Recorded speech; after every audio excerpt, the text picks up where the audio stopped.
It was the 5th year I had been Ethan's secret partner. To advance his first love's career, he pushed me into another man's arms. Afterward, Ethan held me close, comforting me. He made a casual promise. "Don't worry, I'll marry you." I smiled faintly. It was my 6th year by Ethan's side. I finally understood. The who had once been willing to do anything to keep me by his side had died completely in that car accident. I was still somewhat dazed when Ethan pushed me into another man's arms at the business dinner. The man's slightly rough hand roamed my waist, slowly fiddling with the pearl embellishments on my dress. It was a highly presumptuous gesture, because almost everyone in the circle knew I belonged to Ethan.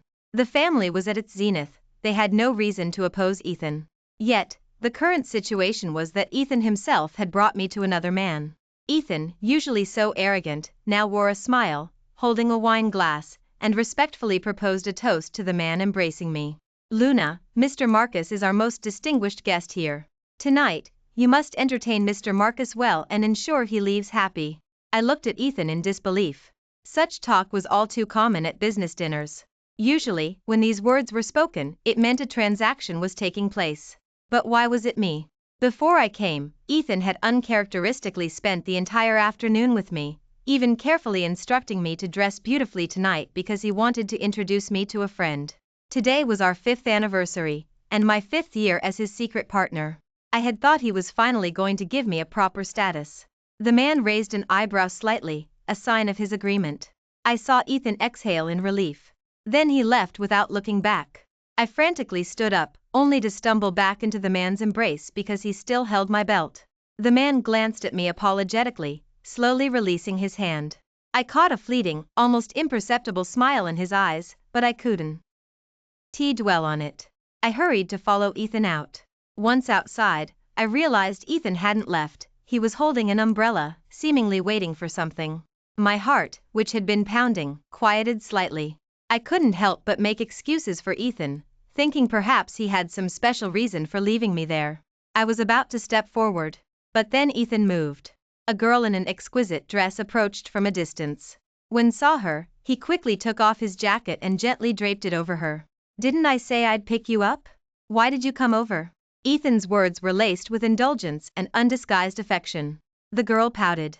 "Of course, to see how your work is going." Ethan pinched the girl's nose.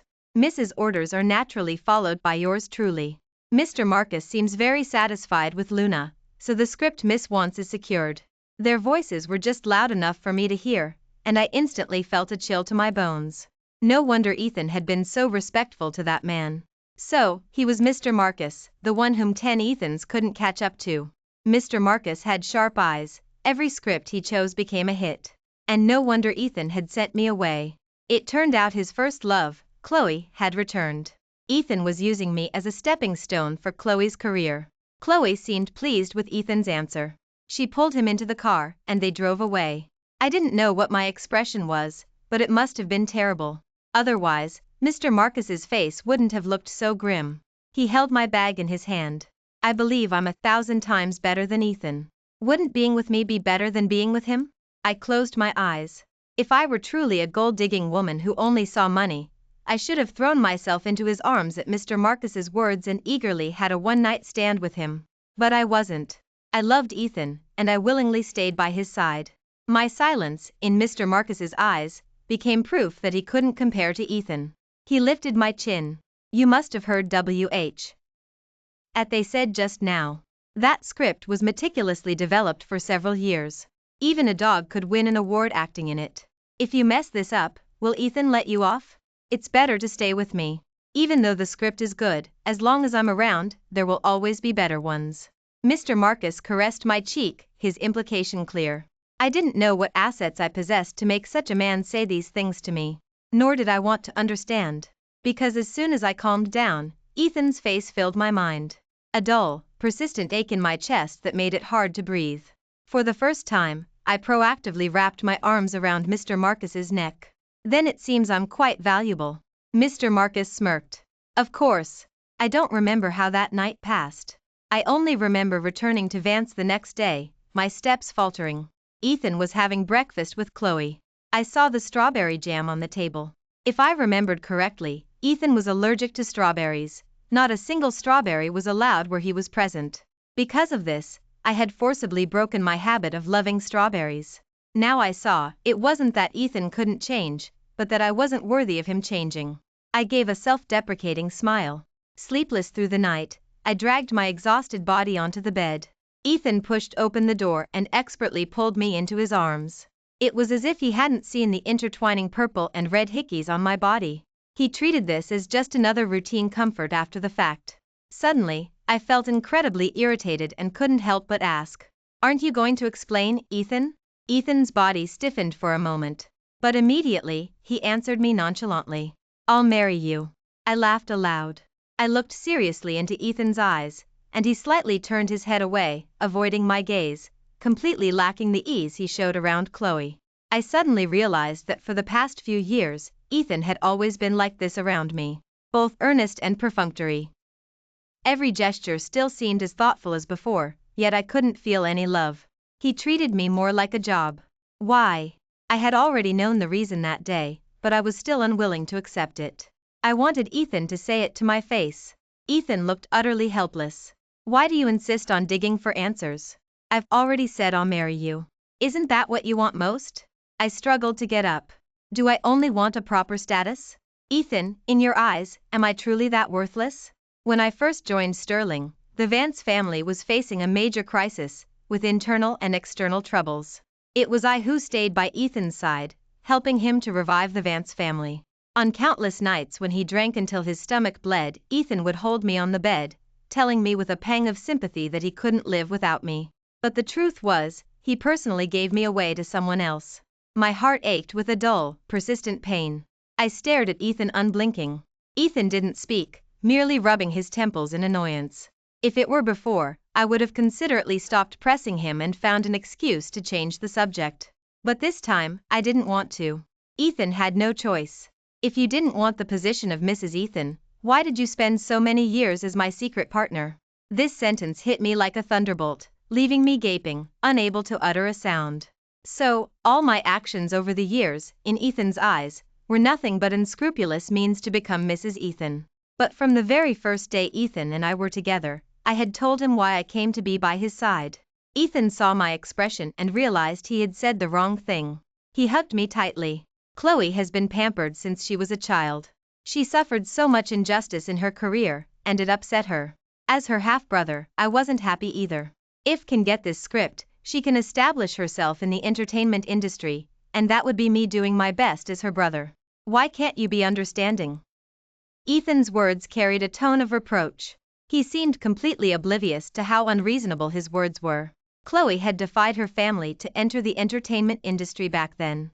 The family and Ethan had pooled so many resources for her, but she barely made a ripple. In the end, she was even called an industry plant and retreated to another country.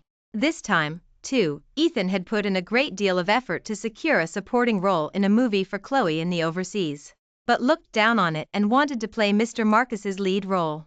Ethan, without my consent, sent me to Mr. Marcus. What right did he have to say I wasn't understanding? I smiled faintly. "Then do you still remember why I was with you in the first place?"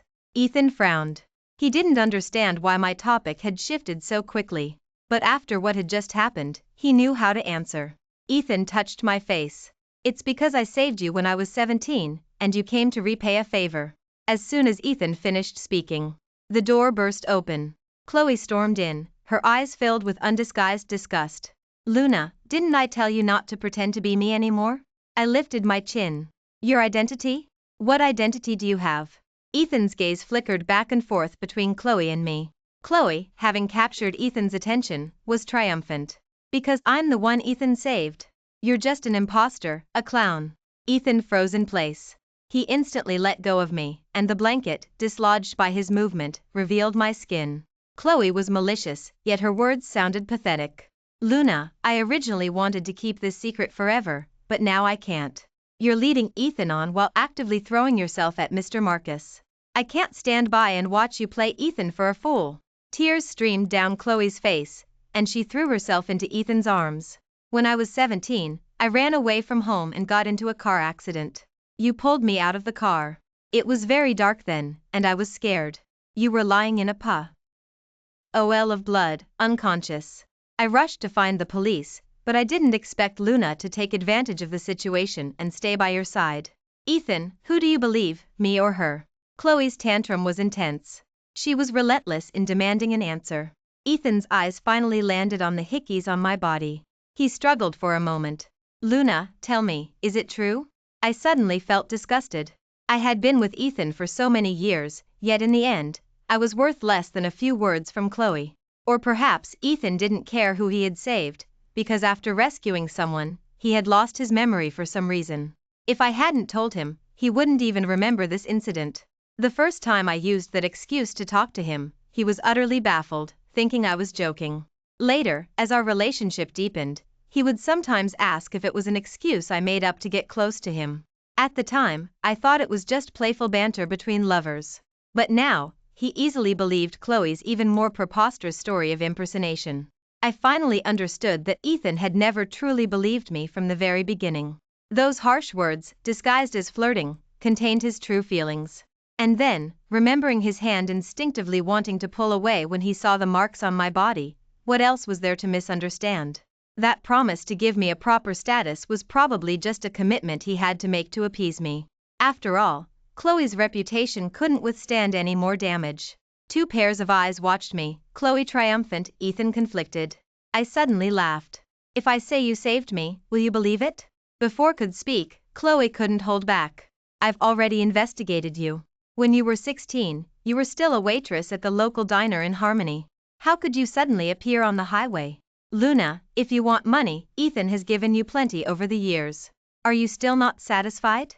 Chloe stubbornly wiped her tears. Fine, if that's how it is, I don't want Mr. Marcus's script anymore, as long as Ethan isn't deceived by you again. Chloe turned to leave but was pulled back by Ethan. This time, Ethan no longer hesitated. He looked down at me with an unquestionable resolve. He was as cold and distant as he had been when I first met him. Luna, you shouldn't have deceived me like this. Don't worry, I won't speak of this. The division still needs a vice president. After you go there, I'll give you full control of Sterling to handle everything as compensation. As for Mr. Marcus, I won't tell anyone. You can certainly find a new boyfriend there. Ethan held Chloe's hand. Chloe, Mr. Marcus's script is what you deserve. I won't let anyone take it from you. The warning in that statement was clearly directed at me. After all, in their eyes, I was the woman Mr. Marcus had slept with. If I were to whisper things in Mr. Marcus's ear, there was no telling if he would become foolishly infatuated. They believed me to be a vindictive person. My heart ached even more. I collapsed onto the bed in disarray. It felt like I was back on the day of my accident, lying in a pool of blood, watching everyone leave me behind. I watched their retreating backs, finally believing. The who had once been willing to do anything to keep me by his side had completely died in that car accident.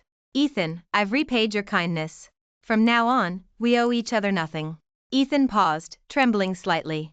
Just as he was about to turn back, Chloe pulled him away. I suddenly felt a lightness throughout my body. The burden that had weighed on me vanished the moment Ethan chose to believe Chloe. From this day forward, I was simply me. I didn't linger for a moment, dragging my suitcase out of Vance. Walter, the old butler, came out to see me off, his face filled with reluctance. Ms. Luna, the young master likes you. He just hasn't figured it out yet. Can't you give him another chance? This aging man was humble now, but my heart was long past being stirred by his few words. I refused him expressionlessly. Walter had been by Ethan's side for so many years, he naturally could see Ethan's true feelings. He wanted to give Ethan a chance to change his mind. Just as now, it was already Ethan's bedtime. The light in Ethan's room was still on, and his shadow was cast on the massive floor-to-ceiling window. Was he watching me? I didn't know. Because soon, another shadow appeared beside Ethan's, and the two shadows intertwined, inseparable. I left without a word. Only after exiting the mansion did I realize I had nowhere to go. It was ridiculous. I had been in this city for 6 years, and I had no place to call my own.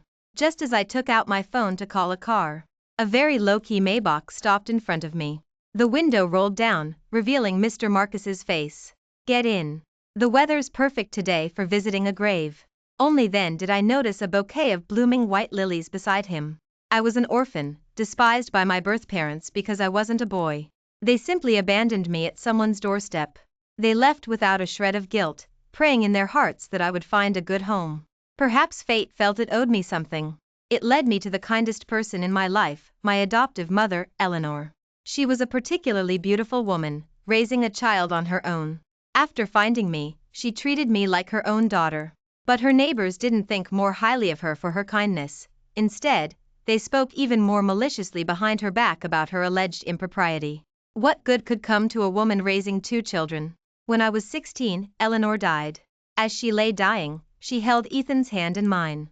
She told me, no matter how much I loved a man, never to be his secret partner. She told Ethan, no matter how little he loved a woman, never to make her his secret partner. Ethan and I knelt by her bedside and swore. Only then did she peacefully close her eyes. At the time, I didn't understand what she meant. It wasn't till later, when a man impeccably dressed came to her tombstone, weeping uncontrollably, that I learned Eleanor had once been a rich man's secret partner. That man was already married. Ethan, the brother I grew up with, was his illegitimate son. He had come this time because his legitimate wife's 3rd child had not survived, and he needed an heir with the same bloodline. Ethan was the best candidate. Ethan disagreed. He confronted Arthur. He would leave only if I came with him. Arthur outwardly agreed. But behind Ethan's back, he found me. He said my existence had exacerbated Eleanor's already poor health, that I had already killed her, and now, because of my greed, would I also cause Ethan to lose his privileged life? At that time, I was insecure and timid. From the corner of my eye, as I lowered my head, I saw others my age. Logically, at 16 or 17, the biggest worries should be school-related trivialities. But I had to rush between various diners just to make ends meet. $60 a day, not even enough to buy a single thread from the man's clothes. You're a good child. You know what to do. Leave. I remembered Ethan fighting for me, remembered him holding my hand and telling me that someday, he would get out, and he would marry me. Ethan and we would be together forever. So, I agreed to the man. I took the substantial check he gave me and told Ethan that I was only staying by his side for money. Ethan told me to look at him, but I kept my head down. From childhood, he had never been able to win an argument against me. This time, I thought it would be the same. But I didn't expect Ethan to be so insistent on having me. Arthur had no choice but to arrange 2 separate cars for us to leave. Ethan was in the first, I in the second. It wasn't until I got in, and the car sped off recklessly, that Ethan and I realized Arthur had never intended for Ethan and me to be together. Arthur believed I was Eleanor's child with someone else. Eleanor could be his secret partner, and she could be someone else's. My existence was a disgrace. The moment the car crashed, Ethan's face flashed in my mind. Immense pain engulfed me, and intense flames made it hard to breathe. My vision blurred, and I fell into a pool of blood. With bloodshot eyes, I saw Ethan rush towards me, disregarding all obstacles. His face was contorted, streaked with tears. I heard him calling my name. He held me in his arms, letting our blood mingle. He knelt at Arthur's feet, pleading Arthur to save me. Perhaps I was just born with a tough life. I didn't die after being abandoned, nor after the car accident. The police arrived promptly after Arthur abandoned me. When I woke up again, I was lying in a hospital bed, covered in bandages. I didn't know where Ethan had gone, so I could only follow the clues to his city. When I saw Ethan again, he had become a qualified heir to the Vance family. Every movement of his was like that of an aristocrat who had received an elite education since childhood. I became his assistant. I helped him manage Sterling. Life passed peacefully until one time, a rival Sterling spiked my drink. I knew it was wrong but had no choice but to drink. Amidst the noise, I forced a smile and drank. Just then, Ethan pushed open the door and punched the competitor's face repeatedly. The deal, naturally, fell through, but held my hand, smiling like a fool. That day, I became his secret partner. The first night Ethan and I were truly together, I stood before Eleanor's tombstone, just as I was now. I was sorry to her, I hadn't lived according to her wishes. It was true then, and it was true now. Mr. Marcus was right, today was indeed suitable for visiting a grave, at least I didn't have to worry about being seen crying. I cried out loud. I don't know how long passed. I was enveloped in a warm, strong embrace. Don't cry. If you cry like this, she'll be frantic watching from above. Ethan is her child, and so are you. Otherwise, why would sh he have said those things to you? She wasn't foolish. Tears still lingered in my eyes. I was dazed, unable to react. Mr. Marcus smirked. My point is, you don't owe them anything. I opened my mouth, wanting to say something. But before I could, someone appeared not far away. It was Ethan, his face grim. He stared at me with a dark, menacing look. His gaze fell on Mr. Marcus's arm wrapped around me. I was foolishly infatuated to actually believe your nonsense. Luna, I really want to ask you, is there any truth in your words? Are you willing to do anything for money? First my secret partner, now his. Ethan's eyes were bloodshot. I closed my eyes. My voice hoarse. You were the one who didn't believe me first. Chloe spoke with such conviction, and she's your first love, who's been with you since childhood. You felt a pang of sympathy for her, you loved her, and you stopped at nothing to get her. Ethan, I also want to ask you, is there any truth in your words? When you held me, lost in passion, were you thinking of loving me, or Chloe, who was far away? I only learned that Ethan had amnesia before I became his secret partner. That car accident took too much. Ethan saw me unconscious and thought I was dead. He went mad, wishing to die. At his worst, he swallowed an entire bottle of sleeping pills. After treatment, he remembered nothing. Arthur was very pleased and carefully fabricated a lie. Ethan then believed he had a perfect, happy family. Afterward, he fell helplessly in love with Chloe. Sometimes, I couldn't understand whether the days Ethan and I had depended on each other were reality or just my imagination. Ethan stopped speaking. His hand, clutching the umbrella handle, clenched repeatedly. Excuses. Ethan advanced step by step. He stepped on the white lilies. The delicate petals instantly shattered, dirtying Eleanor's photograph along with the raindrops. I couldn't control myself and wanted to rush forward. These were for Eleanor, his birth moth. I didn't believe a person with amnesia couldn't feel even the purest blood connection. Ethan smirked, pressing his foot down harder. I must have been foolish to be played around by a few of your words. I trembled with rage. Apologize. I didn't care what Ethan said about me. But now, in front of Eleanor, Ethan couldn't do this. Ethan looked up. No, you've toyed with me for so long, and you still want me to apologize? Luna, are you worthy? If I had known you were this kind of person, do you think I would have sent you to Mr. Marcus's bed?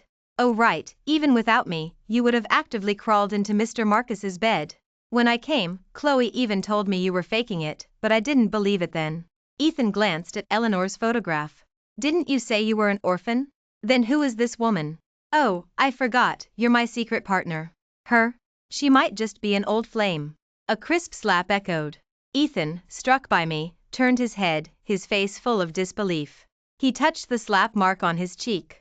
You dared to hit me. You hit me for this woman. Another slap landed. I scoffed. Because you're despicable. Do you know who she is? The word mom was about to escape my lips, but I swallowed it hard. I suddenly remembered Eleanor seeing me first before she died. She told me that if anything unexpected happened later, and Ethan no longer recognized her as his mother, I shouldn't blame him. The family was inherently cold and ruthless. What did was his business. As a mother, all she could do was prevent her child from feeling guilty. My raised hand stopped in midair. The scene fell silent. Mr. Marcus chuckled softly. He kicked Ethan's knee.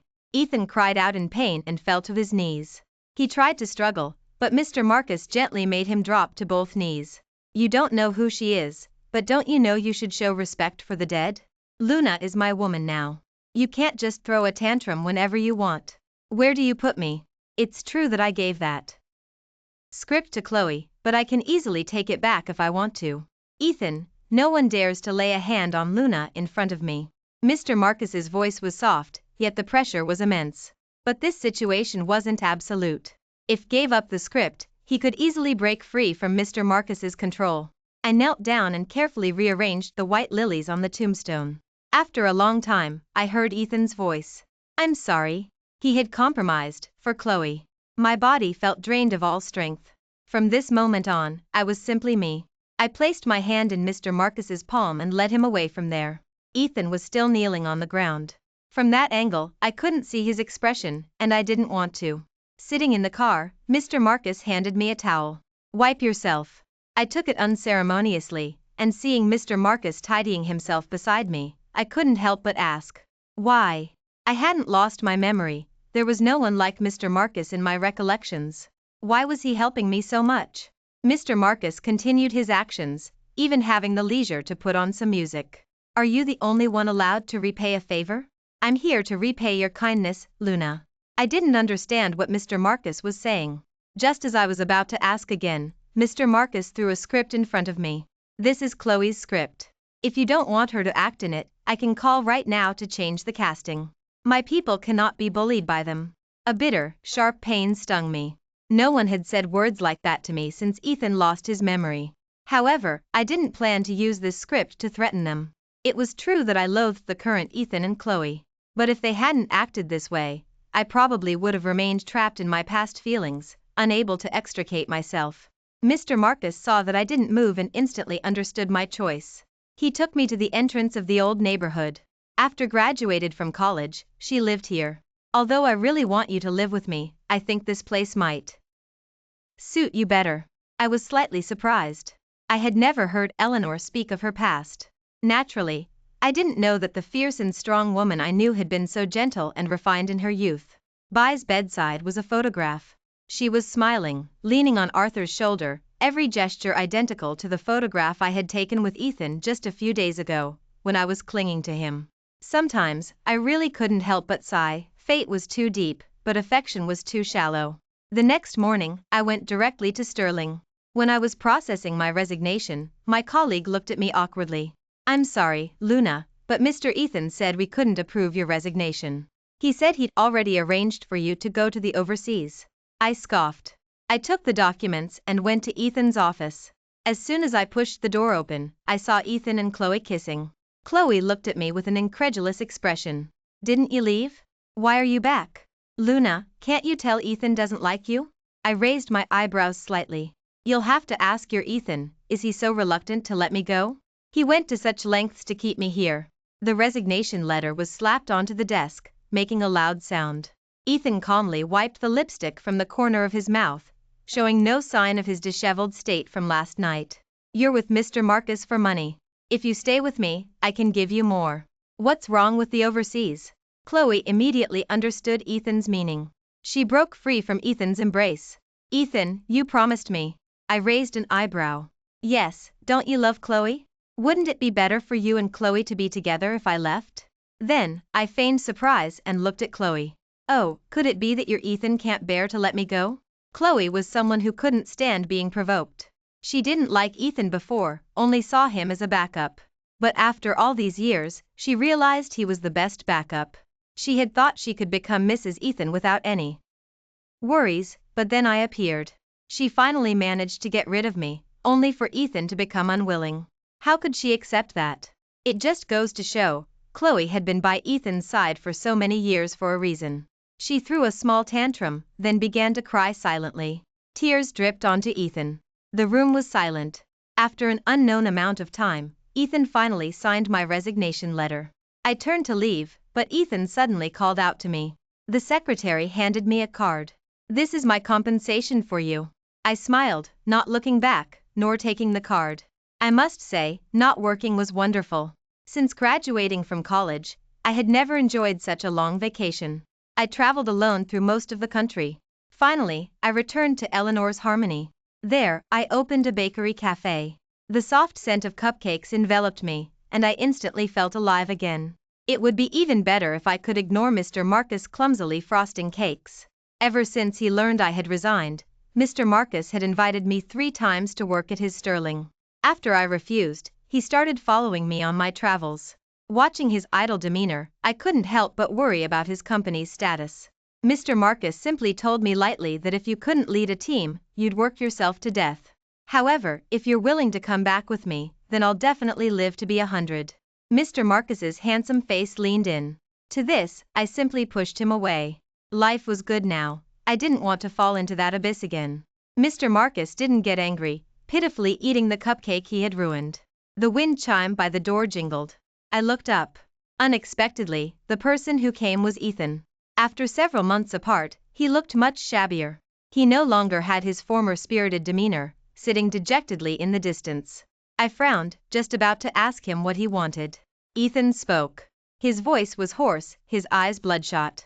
Luna, "Do you have strawberry cake?" As soon as he said this, the spoon and my hand instantly clattered to the floor.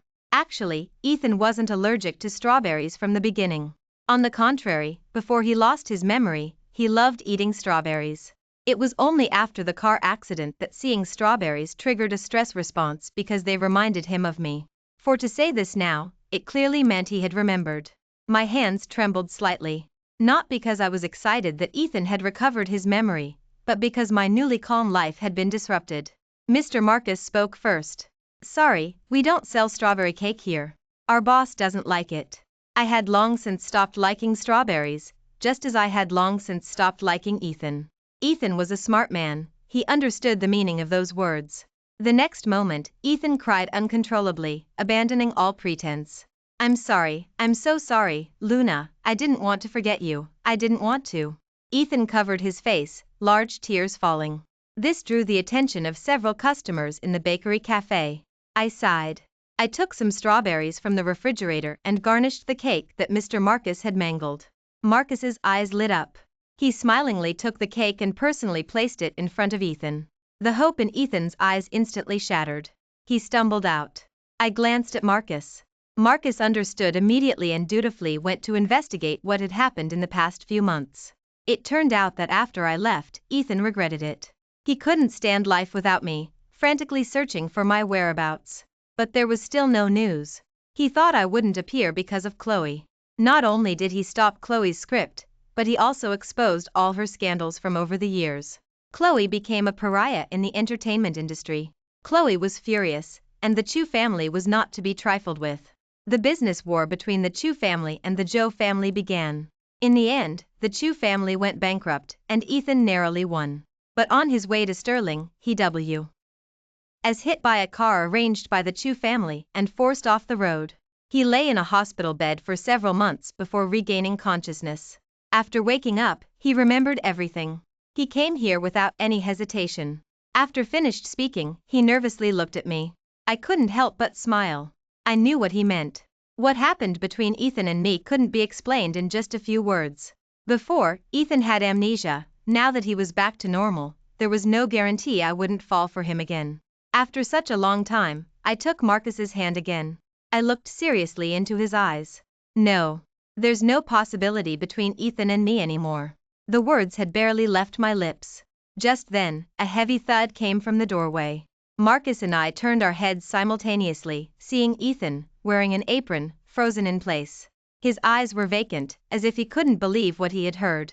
This was for the best. Some things should have been made clear long ago. I walked up to Ethan. "For a long time, I truly didn't know if you liked me or not. If you liked me, how could you let me be your secret partner? If you didn't like me, why regret it after giving me to Marcus? Ethan, I used to like you, but that was just in the past. Because of Mom, we can never truly separate in this lifetime, but that's as far as it goes.